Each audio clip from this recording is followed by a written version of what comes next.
हे guys, welcome back to my YouTube channel. नमस्ते, प्रणाम। कैसे हैं आप सब? उम्मीद करती हूँ आप सब बहुत ही अच्छे होंगे। फिलहाल मैं भी बहुत ही अच्छी हूँ। और आज मैं छुट्टी ली हूँ, घर पे हूँ। तो चलिए, अभी मैं सोची एक गीत का वीडियो शूट कर लेती हूँ। तो आप लोग सुनिएगा और सुन के बताइएगा हमारा गीत कैसा लगा।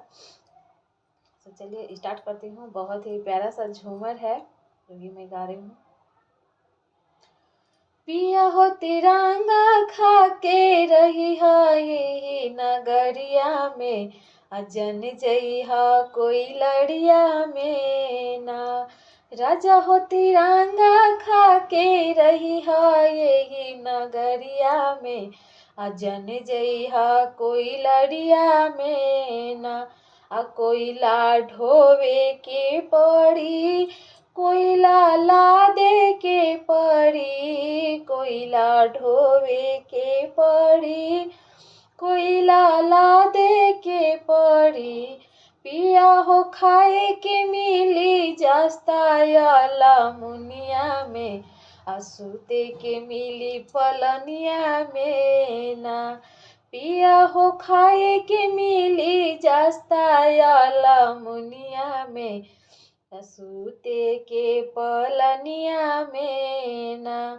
पिया हो तिरंगा खा के रही है यही नगरिया में, जन जइहा कोई लड़िया में ना। कोयला ढोवे के पड़ी, कोयला ला दे के पड़ी। पिया हो खाए के मिली जस्ता मुनिया में, सूते के मिली पलनिया में ना। गाइस, तो ये एक छोटा सा प्यारा सा झूमर था। एक और गा रही हूँ। आमा फड़ेला मड़ैया टिकोड़ा बड़ी माया से लागे जी। आमा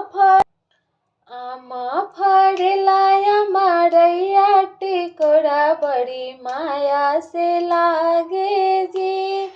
धनी चलेली नहीं हरवा बलम बड़ी माया से रोवे जी। धनी चलेली नहीं हरवा बलम बड़ी माया से रोवे जी। बाग में रोवे बगैचा में रोवे, बाग में रोवे बगैचा में रोवे। खाटी के पाटी धके रोवे बलम बड़ी माया से रोवे जी। धानी चलेली नहीं हरवा बलम बड़ी माया से रोवे जी। आमा फड़ेला मड़ैया टिकोड़ा बड़ी माया से फरे। दिलवा के बात पिया फोनवे पे बोले, दिलवा के बात पिया फोनवे पे बोले। रोवेला रोवेला धानी के मोहे बलम बड़ी माया से रोवे जी।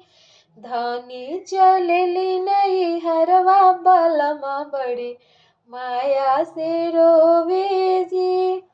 गाइस, तो ये गीत आप लोग को कैसा लगा आप लोग कमेंट करके बताइएगा। और प्लीज़ आप लोग हमारे चैनल पे नए हैं तो चैनल को सब्सक्राइब कीजिएगा, वीडियो पे लाइक कमेंट कीजिएगा। और आप लोगों को इतना सपोर्ट करने के लिए तहे दिल से थैंक यू, धन्यवाद। हमारे जितने भी यूट्यूब व्यूवर्स हैं सबको दिल से थैंक यू। और प्लीज़ आप लोग ऐसे ही अपना सपोर्ट बनाए रखिए। और प्लीज़ आप लोग हमारे वीडियो पे लाइक कमेंट ज़रूर कीजिएगा, मुझे बहुत अच्छा लगता है और अच्छा लगेगा। आप लोग कमेंट कीजिएगा, मैं सबका रिप्लाई दूँगी।